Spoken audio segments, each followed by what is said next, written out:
प्रेम प्रेम क्या है सभी जानते हैं। सामान्य रूप से ये प्रेम आकर्षण से प्रारंभ होता है और इसमें कुछ भी बुरा नहीं है।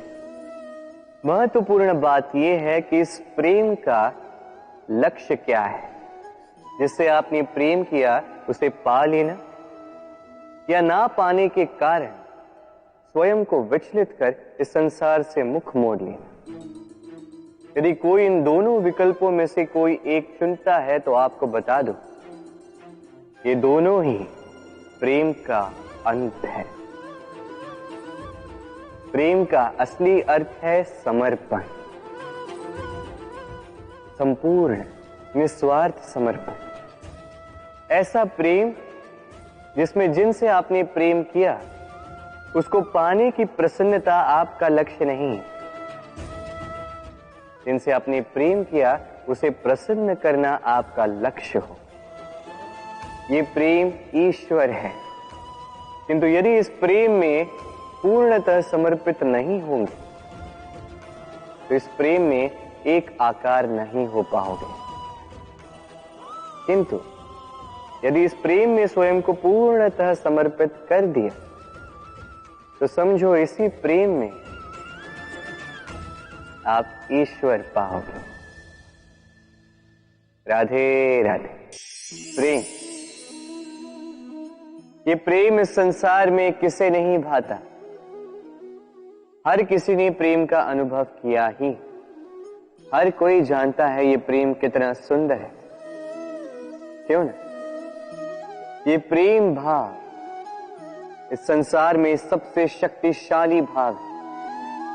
अब हर शक्ति के साथ आते हैं कुछ उत्तरदायित्व। अब जैसे ही ये उत्तरदायित्व हमारे जीवन में आते हैं हम सर्वप्रथम प्रेम को भूल जाते हैं। फिर हमें ये प्रेम ये बोझ लगने लगता है। किंतु इस संसार का सत्य तो यही, हर प्रसन्नता के साथ उत्तरदायित्व आएंगे जिसका पालन हमें करना ही होगा।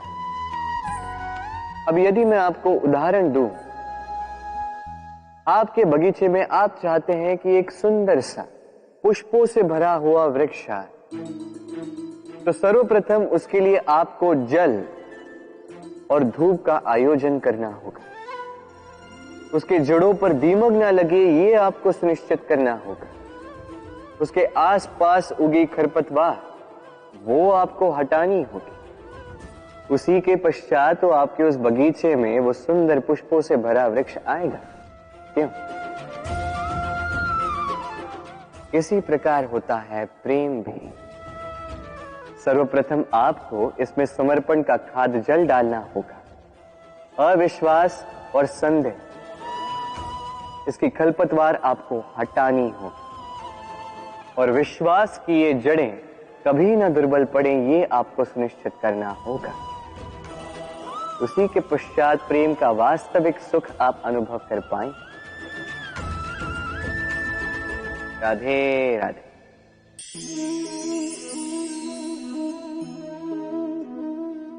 कंकड़ इतना छोटा सा कि उंगली पर आ जाए, किंतु सोचिए यदि यही कंकड़ आंख में लग जाए तो कितनी बड़ी समस्या बन जाता है। अब सोचिए ये कंकड़ आपके मार्ग में है, आप पादुकाएं पहनकर बड़ी सरलता से आगे निकल जा सकते हैं, किंतु यदि यही कंकड़ आपके पांव और पादुकाओं के बीच फंस जाए तो आप ठीक से चल नहीं पाएंगे, भले ही वो मार्ग पुष्पों से भरा क्यों न हो। अर्थात आप बाहर की समस्याओं से, उन चुनौतियों से लड़ सकते हैं, भीतर की नहीं। भीतर की समस्याओं से लड़ना अत्यंत कठिन होता है। इसलिए सर्वप्रथम आप भीतर से शक्तिशाली हो जाइए, भीतर से पूर्ण हो जाइए, फिर आप इस संसार के समस्त समस्याओं और चुनौतियों से लड़ सकते हैं, आप विजयी हो सकते हैं। राधे राधे। मुझे अच्छे से स्मरण है, एक बार एक गैया वन से निकलकर हमारे घर चली आई। हमने बड़े प्रयास किए उसे पुनः भेजने के, किंतु वो नहीं लौटी। मैंने मैया को देखा। मैया ने कहा, अच्छी ही तो बात है। ईश्वर का आशीर्वाद है जो गौ माता स्वयं चल के हमारे पास आई है। अब तो कान्हा और बलराम को और दूध पीने के लिए मिल जाएगा। कुछ माह तक वो गैया हमारे साथ रही, उसके पश्चात स्वयं ही एक दिन लौट गए। नंद बाबा निराश हो गए। मैंने मैया को देखा। मैया ने कहा, अच्छा ही तो है, अब गोबर उठाने का श्रम नहीं करना होगा। उस दिन मैंने जो सीखा आज आप भी सीख लीजिए कि समस्या परिस्थिति में नहीं, मनस्थिति में होती है। सकारात्मक दृष्टिकोण से हर समस्या को देखिए तो सही। हर समस्या में आपको उसका हल स्वयं मिल जाएगा और कुछ रहेगा तो केवल और केवल आनंद। आइए इसी आनंद के साथ कहिए, राधे राधे। कितनी बार ऐसा होता है, आप कोई कार्य करने के लिए इसे किसी को सौंप देते हैं। अब वो व्यक्ति उस कार्य को पूर्ण नहीं कर पाता, अधूरा छोड़ देता है या ठीक से नहीं कर पाता। अब इस परिस्थिति में होता क्या है, आप क्रोधित हो जाते हैं, उस व्यक्ति से रुष्ट हो जाते हैं, उसे डांट लगाते हैं। उसके पश्चात उस कार्य को संपन्न करने के लिए आप स्वयं जुट जाते हैं और अंततः वो कार्य पूर्ण हो ही जाता है। अब इसमें समस्या उस व्यक्ति के प्रयास की नहीं थी, समस्या आपने जो उस व्यक्ति के प्रति आस रखी उसकी थी। हम दूसरों के प्रति अपनी आस को प्रथम सीढ़ी बना लेते हैं और स्वयं पर विश्वास को अंतिम सहारा। इसके स्थान पर होना ये चाहिए कि स्वयं पर विश्वास को हमें प्रथम सीढ़ी बनानी होगी, उसे अपना सहायक मानना होगा। यदि ऐसा करोगे तो परिणाम और भी सुख और भी आनंददायी होंगे। स्मरण रखिएगा, इस संसार में आपका सबसे बड़ा सहायक और कोई नहीं। इस संसार में आपका सबसे बड़ा तारणहार और कोई नहीं, स्वयं आप हैं। राधे राधे। मनुष्य सदैव विश्वास करता है ऊपर उठने में, ऊंचा और ऊंचा उठने में, किंतु वास्तविकता तो यह है कि जब तक शिखर को स्पर्श नहीं करोगे ऊपर उठने में आनंद नहीं आएगा। अब देखिए ये वर्षा जब आकाश से गिरती है, धरती भी इसका स्वागत करती है, क्योंकि वर्षा गिरती है धरती की प्यास बुझाने के लिए। वर्षा आती है तो वन उपवन झूम उठते हैं, मोर पपीहे नाचते हैं, गाते हैं।